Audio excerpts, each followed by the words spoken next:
thinking of withdrawing your PF, then know this. Recently, there have been many changes in PF or EPFO, including the PF withdrawal rules.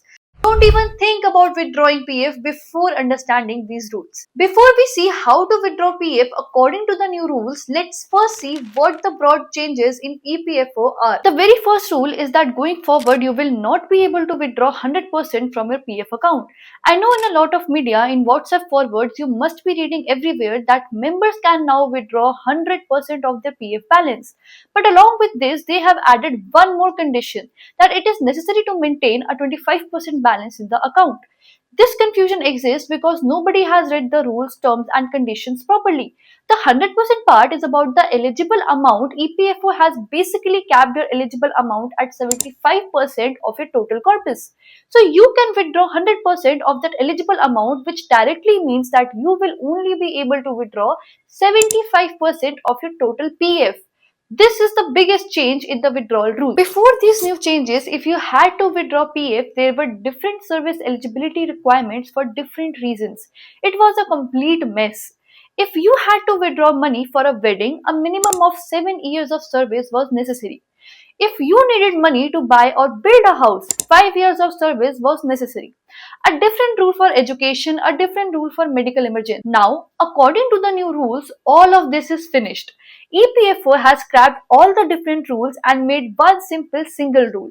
Now, for any type of partial withdrawal, you only need to complete 12 months, meaning 1 year of service. That's it. Simple, clear, no confusion. Now, the next rule is going to be a little painful for those who have lost their job for any reason.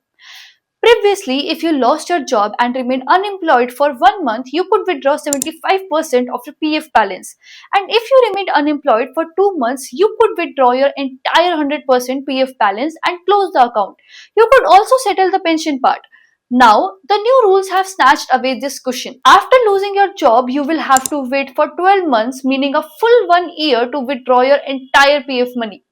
To withdraw the pension, meaning the EPS amount, you will have to wait for 36 months, meaning a full 3 years.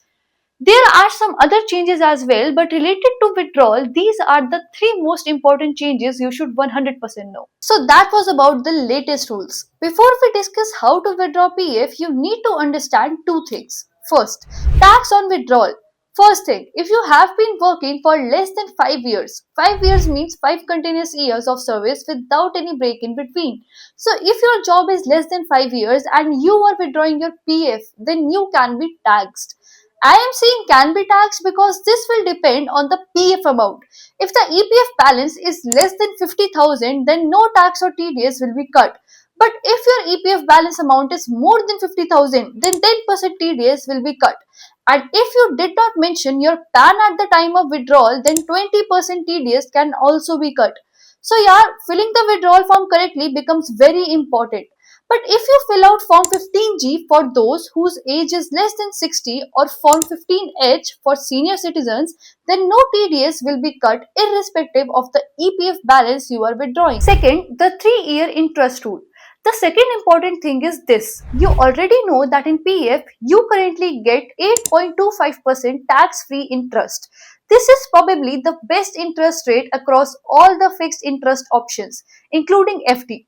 Recently, FD rates have also dropped quite a bit after the rate cuts. But you probably don't know this. After leaving your job, you can keep your money in PF for 3 years and it will keep earning the same interest rate. After 3 years, it will stop, but you can take benefit of this interest rate for 3 years after quitting your job. So if you don't need the money urgently, my recommendation would be to keep that money in PF for the next 2 to 3 years because you won't get such a good interest rate outside. Okay, so now let's see the online PF withdraw process. Okay, so first of all, you have to go to the EPFO website. Here on the right side, you will see some options. You have to click on the online claims member account transfer option. As soon as you click on this, the Unified Member Portal website will open. I have put its link in the description to avoid any confusion. Here on the right side, you have to enter your UAN number and password and click on sign in. If you don't know your UAN number, you can find out from your office's finance or HR team. There is a very high chance that this UAN is also written on your salary slip. As soon as you click on sign in, you will get an OTP on your number. After entering the OTP, you have to click submit. Here, before withdrawing PF, you have to check if your KYC details are updated correctly or not. Here, your Aadhaar, bank details, and PAN must be updated. To withdraw PF, you have to select online services, which is visible at the top. As soon as you select it, you will see 4 to 5 options in the drop down. You have to click on the first option, online claim, form 31, 19, 10C and 10D. As soon as you click here, you will see your KYC details and service details, in which your date of exit will also be mentioned. You have to check all this information properly and enter your bank account number. Be careful here, enter the same bank account that is updated in your KYC.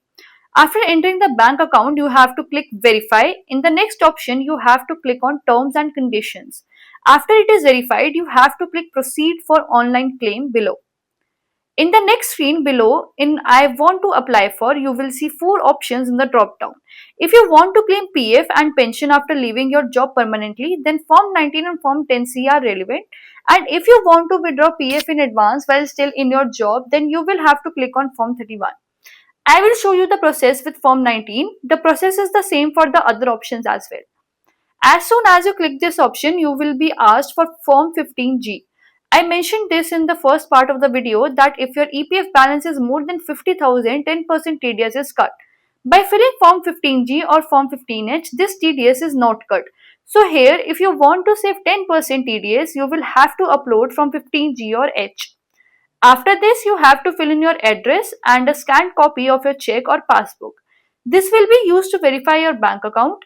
Here, please read these instructions for the check copy correctly. A lot of people's application get rejected here. After filling both of these, you have to click on Get Aadhaar OTP. After entering the OTP, you have to verify it. That's it. The process is complete here. To track your claim, you can go to online services and click on Track Claim Status. You will see all the details here. Keep in mind we have just filled Form 19 for PF withdrawal. Now Form 10C for pension will also have to be filled and verified separately. For that, you will have to repeat the same process again. You will have to click on the same online services tab, then click the first option, online claim. You will have to fill and verify your bank account number. On the next screen in I want to apply for, you will have to select Form 10C. Below, you have to repeat the same process, fill the address, upload the same check copy and then verify with Aadhaar OTP. Now yaar, within a few days or 1 to 2 weeks of doing this process, you will definitely get some update from EPFO. If the entire process was done correctly, mostly it will be approved in 1 to 2 weeks and the money will come to your bank account. If there was some gap, you will get an error with an explanation of what the problem is. So if you like the video, please leave a good comment. Our team works very hard to bring all these videos for you. So if you comment on the video, this is the best video on PF withdrawal, it will give us a lot of motivation.